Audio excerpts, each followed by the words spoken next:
Pour nous soutenir, veuillez vous abonner à notre chaîne. C'est entièrement gratuit. Cette histoire commence par un adieu. Un adieu devant une porte qui a duré plus longtemps qu'il n'aurait dû. Un adieu qui contenait bien plus que de l'amitié. C'était un soir d'été à Berlin. L'air était lourd et chaud au-dessus de la ville et le scintillement des lumières se reflétait dans les yeux de deux jeunes hommes. Appelons-les Elias et Samuel. Elias, avec ses cheveux noirs et bouclés et un visage qui n'avait pas encore tout à fait intériorisé le sérieux de la vie, se tenait dans l'encadrement de la porte de son petit appartement ancien. Samuel, grand et mince, avec une mine pensive et une cicatrice indéniable dessus du sourcil gauche, lui faisait face. Ils avaient passé la soirée ensemble, chez Elias, avaient écouté de la musique, parlé de livres et bu une bouteille de vin rouge qui promettait plus de goût de nuit d'été qu'elle n'en tenait réellement. En fait, c'était une soirée tout à fait normale entre amis. Ou du moins, essayait-il de s'en persuader. Mais il y avait une tension dans l'air, un crépitement qu'on ne pouvait plus ignorer. Une attraction si forte qu'elle était presque palpable. Une attraction qu'ils ressentaient tous les deux depuis des semaines, peut-être même des mois. « Merci pour cette belle soirée, Elias », dit Samuel, sa voix un peu plus rauque que d'habitude. Elias acquiesça, ses yeux fixés sur le visage de Samuel. « De rien, c'était sympa. » C'était un mensonge, c'était plus que sympa, c'était bien plus que ça. C'était une danse au bord du précipice, un abîme qui pouvait mener soit à l'amitié la plus profonde, soit à quelque chose d'inconnu et potentiellement dangereux.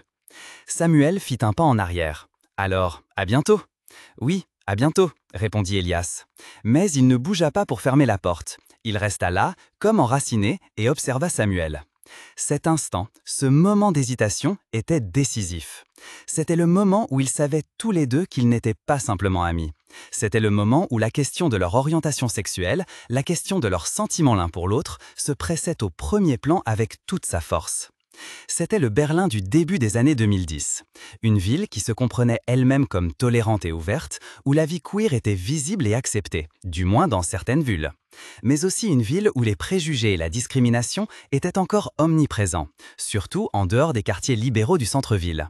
Et c'était surtout une Allemagne où le mariage homosexuel n'était pas encore une réalité.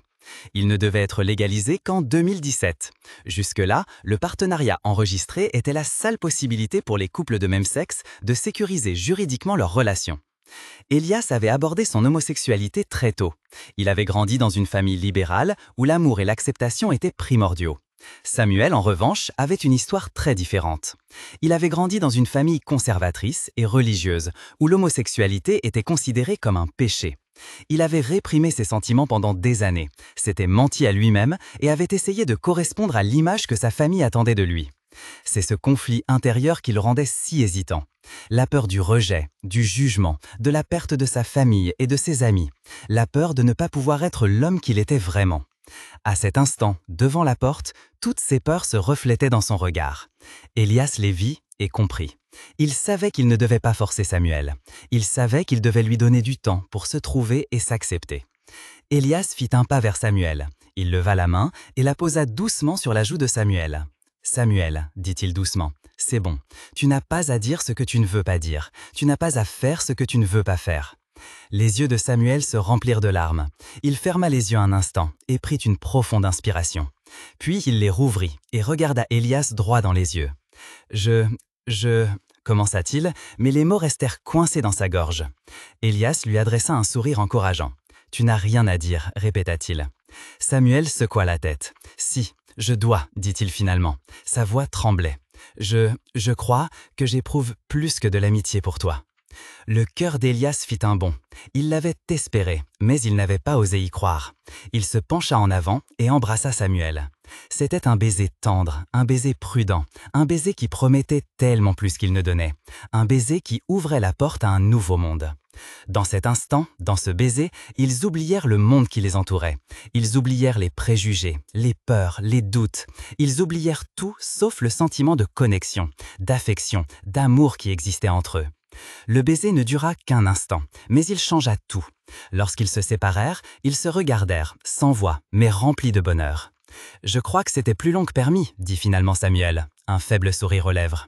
Elias rit. « Définitivement », dit-il, « mais je crois que je peux vivre avec ça. » Samuel rit avec lui. « Moi aussi », dit-il. Cet adieu devant la porte n'était pas la fin, mais le début. Le début d'une relation qui ne serait pas facile, mais qui valait la peine d'être vécue. Le début d'un voyage qu'ils feraient ensemble, avec tous ses hauts et ses bas, avec toutes ses joies et ses peines. C'était le début d'une histoire gaie à Berlin, une histoire d'amour, de courage et d'acceptation. Une histoire qui montre que l'amour ne commet pas de frontières, pas de genre, pas de religion. Une histoire qui montre qu'il vaut toujours la peine de se battre pour l'amour, quels que soient les obstacles. Et c'était une histoire qui allait se dérouler dans les années suivantes, avec tous les défis et les joies que la vie réservait à deux jeunes hommes dans un monde en mutation. Un monde qui lentement, mais sûrement, apprenait à accepter l'amour sous toutes ses formes.